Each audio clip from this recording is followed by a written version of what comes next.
Welcome dear students, मैं हूं आपका इंस्ट्रक्टर आतिफ नसीम और ये है आपका YouTube channel science made sensible. Students, आज के लेक्चर में हमने ऑर्बिटल टाइम पीरियड और ऑर्बिटल फ्रीक्वेंसी पे बात करनी है। प्रीवियस लेक्चर में हमने ऑर्बिटल स्पीड या ऑर्बिटल वेलोसिटी और ऑर्बिटल हाइट या ऑर्बिटल रेडियस पे बात की थी और ये डिस्कशंस हम कर रहे हैं सैटेलाइट मोशन के लिए। जैसे हमने कहा था कि हम जो है 4 क्वांटिटीज हैं बहुत इंपॉर्टेंट सैटेलाइट मोशन के लिए: orbital speed, orbital radius, orbital time period और orbital frequency. Before launching the satellite इन चारों क्वांटिटीज के लिए हमने कैलकुलेशंस करनी है और हमने कहा था कि ये कैलकुलेशंस बहुत क्रिटिकल है। इसमें हमने एक्यूरेसी और प्रिसिजन का बहुत खास ख्याल रखना होता है। तो स्टूडेंट्स, आज हम बात करते हैं ऑर्बिटल टाइम पीरियड पर। The time required to complete one cycle, students, वो आपके साथ टाइम पीरियड होता है और ऐसे मोशंस जो पीरियोडिसिटी शो करते हैं उसमें ये टाइम पीरियड मेजर करना बहुत इंपॉर्टेंट होता है, क्योंकि हमें पता होना चाहिए कि कितने टाइम के बाद वो मोशन अपने आप को रिपीट करता है।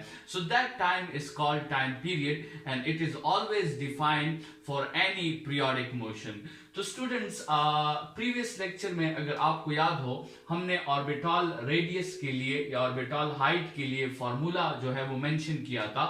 इसी फॉर्मूला में आपके साथ टाइम पीरियड भी इन्वॉल्व है, तो आप इसी फॉर्मूला से अपने लिए टाइम पीरियड को भी सब्जेक्ट बना सकते हैं। सबसे पहले आप इस इक्वेशन का क्यूब ले लें ताकि ये क्यूब रूट आपके साथ खत्म हो जाए। फिर आप इस फॉर्मूला को अपने लिए टी स्क्वायर के लिए सब्जेक्ट बना सकते हैं और फिर टी पे आप अंडर रूट ले लें तो आपके साथ वैल्यू आ जाएगी 4 pi square r cube divided by G into mass of earth. ठीक है, और होल अंडर रूट आपके साथ आ जाएगा। स्टूडेंट्स, इसमें अगर आपको अर्थ के केस में जो आप सैटेलाइट बना रहे हैं वो अगर आप अर्थ के लिए बना रहे हैं so you will put the value of mass of अर्थ, लेकिन अगर आप किसी दूसरे प्लेनेट के लिए सैटेलाइट बना रहे हैं तो ये वेरिएबल उस प्लेनेट के साथ ही आपके साथ रिप्लेस हो जाएगा। ठीक है, जिस प्लेनेट के लिए आप सैटेलाइट डिजाइन कर रहे हैं उसी प्लेनेट का मास जो है वो यहां पर आएगा।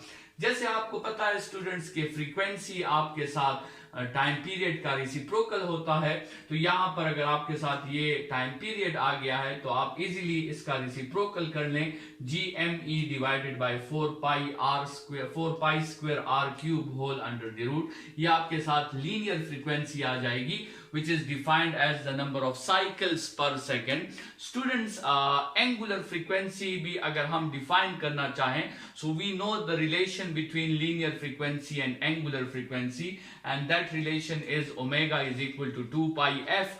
तो अगर हम वो f की वैल्यू यहाँ पे पुट कर दें so we can also define the angular frequency. Students, linear frequency जो है उसका आपके साथ जो यूनिट होगा वो नंबर ऑफ साइकिल्स पर सेकेंड या 1 बाई सेकेंड या जैसे हम हर्ट्ज कहते हैं, और एंगुलर फ्रीक्वेंसी का आपके साथ जो यूनिट होगा दैट वुड बी रेडियंस पर सेकेंड, नंबर ऑफ रेडियंस पर सेकेंड। तो स्टूडेंट्स, ये जो ओमेगा है इसको एंगुलर फ्रीक्वेंसी भी कहा जाता है और इसको रोटेशनल वेलोसिटी या रोटेशनल स्पीड भी कहा जाता है। तो यहाँ पर ओमेगा जो हम डिस्कस कर रहे हैं it is in terms of angular frequency.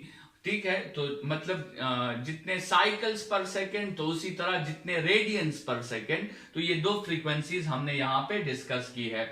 Students, ये चारों वैल्यूज जब हम कैलकुलेट कर लेते हैं और आपके साथ सैटेलाइट के लॉन्च का वक्त आता है तो अभी हमने ये देखना है कि हम इस सैटेलाइट को किस तरह लॉन्च करेंगे। हमने ऑर्बिटल स्पीड कैलकुलेट कर ली, हमने ऑर्बिटल रेडियस कैलकुलेट कर लिया, हमने ऑर्बिटल टाइम पीरियड कैलकुलेट कर लिया और हमने ऑर्बिटल फ्रीक्वेंसी जो है वो कैलकुलेट कर ली।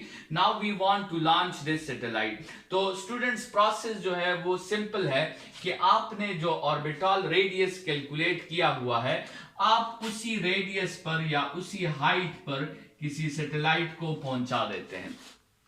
जिस रेडियस पर, जिस हाइट पर आप उसे रोटेट करवाना चाहते हैं, आप रॉकेट्स के जरिए और बर्निंग गैसेस के जरिए अगेंस्ट ग्रेविटी सैटेलाइट को आप उस हाइट तक पहुंचा सकते हैं। जब सैटेलाइट आपके साथ उस हाइट पे पहुंच जाता है तो स्टूडेंट्स फिर आपके साथ प्रेशर विंग्स होते हैं और उन प्रेशर विंग्स के हेल्प से आप इस सैटेलाइट को बिल्कुल हॉरिजॉन्टल कर देते हैं। ये आपके साथ ये सैटेलाइट बिल्कुल अर्थ के सरफेस के साथ ये बिल्कुल हॉरिजॉन्टल हो जाता है। और जैसे ही हमें ये अंदाजा हो जाता है कि इस वक्त सैटेलाइट की वेलोसिटी की जो डायरेक्शन है वो इनके दरमियान जो ग्रेविटेशनल फोर्स होगा, जैसे ही हमें अंदाजा हो जाता है कि इन दोनों के दरमियान एंगल जो है वो अभी 90 डिग्रीज बन रहा है, तो इस सैटेलाइट को उस वेलोसिटी से हिट कर दिया जाता है जो वेलोसिटी हमने इसके लिए कैलकुलेट की होती है। स्टूडेंट्स, ये 90 एंगल इंश्योर करना ये बहुत जरूरी है, क्योंकि अगर आपके साथ 90 एंगल इंश्योर नहीं होगा तो फिर ये ग्रेविटेशनल फोर्स आपके साथ सेंट्रीपिटल फोर्स का रोल प्ले नहीं करेगी और फिर उससे ये सैटेलाइट यूनिफॉर्म सर्कुलर मोशन नहीं कर सकता, ये अर्थ की तरफ दोबारा आना शुरू कर देगा। तो इसलिए आपके साथ 90 का एंगल इंश्योर करना ये मस्ट है before hitting the satellite into that particular speed या इनटू दैट पार्टिकुलर रेडियस। और ये स्पीड कैलकुलेट करना भी बहुत इंपॉर्टेंट है। हर ऑर्बिटल के लिए अपनी स्पीड होती है।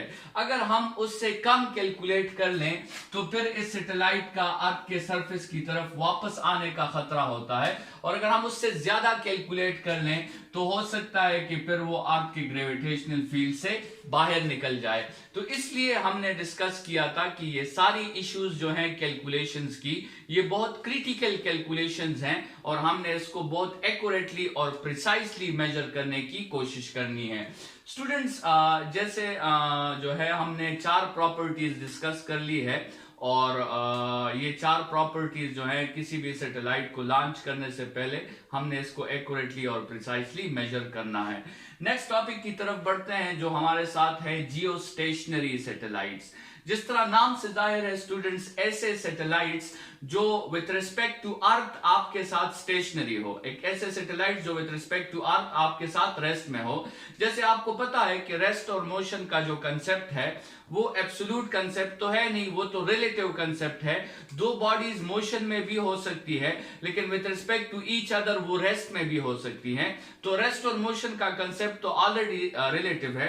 लेट्स सपोज आपके साथ ये अर्थ है और ये अर्थ आपके साथ स्पिनिंग कर रहा है, ठीक है, और इसका जो ये ब्लैक पोर्शन है, लेट्स सपोज ये अर्थ के ऊपर एक कंट्री है या एक सिटी है, let's suppose this is Pakistan, और हमने एक सैटेलाइट जो है वो बिल्कुल पाकिस्तान के ऊपर किसी हाइट पर हमने इसे भेज दिया है, ठीक है। लेकिन अभी ये अर्थ जो है ये स्पिनिंग कर रहा है, लेकिन इसके साथ अगर ये सैटेलाइट भी इसी तरह स्पिनिंग करे तो हम देखेंगे कि ये सैटेलाइट हमेशा अर्थ के ऊपर होगा, ये सैटेलाइट हमेशा पाकिस्तान के ऊपर होगा, ठीक है। अगर ये इस तरह मोशन करें देखें तो ये सैटेलाइट हमेशा आपके साथ पाकिस्तान के ऊपर ही होगा। सो अगरचे हमारे साथ अर्थ भी मोशन में है और हमारे साथ ये सैटेलाइट भी मोशन में है, लेकिन with respect to each other, because rest and motion are relative, with respect to each other वो आपके साथ रेस्ट में है, ठीक है। तो ऐसे सैटेलाइट्स को हम कहेंगे they are geostationary satellites.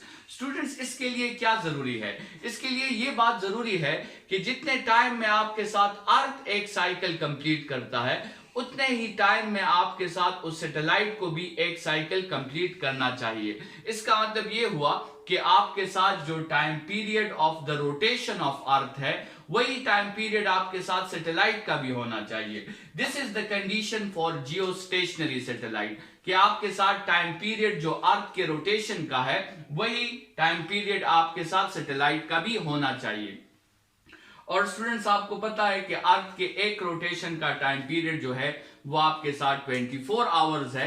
तो अगर हम ऐसा सैटेलाइट डिजाइन करें जिसका टाइम पीरियड हम पहले से ही चूज कर लें विच इज 24 आवर्स, और फिर बाकी क्वांटिटीज हम उसके लिए उसी टाइम पीरियड के मुताबिक फाइंड करें, so that satellite would be called a Jio stationery satellite. Next lecture में स्टूडेंट्स हम जियो स्टेशनरी सैटेलाइट के लिए स्पीड फाइंड करेंगे, उसकी हाइट फाइंड करेंगे, उसकी लीनियर फ्रीक्वेंसी और एंगुलर फ्रीक्वेंसी फाइंड करेंगे, और टाइम पीरियड हमने अपनी मर्जी से चूज कर लिया है विच इज 24 आवर्स। और इसी 24 आवर्स के टाइम पीरियड के मुताबिक हम जियो स्टेशनरी सैटेलाइट के लिए orbital speed, orbital height, orbital radius, ठीक है, ऑर्बिटल फ्रीक्वेंसी, ये हम फाइंड करेंगे। तो नेक्स्ट लेक्चर की तरफ बढ़ते हैं। इस लेक्चर के लिए इतना ही। Thank you students.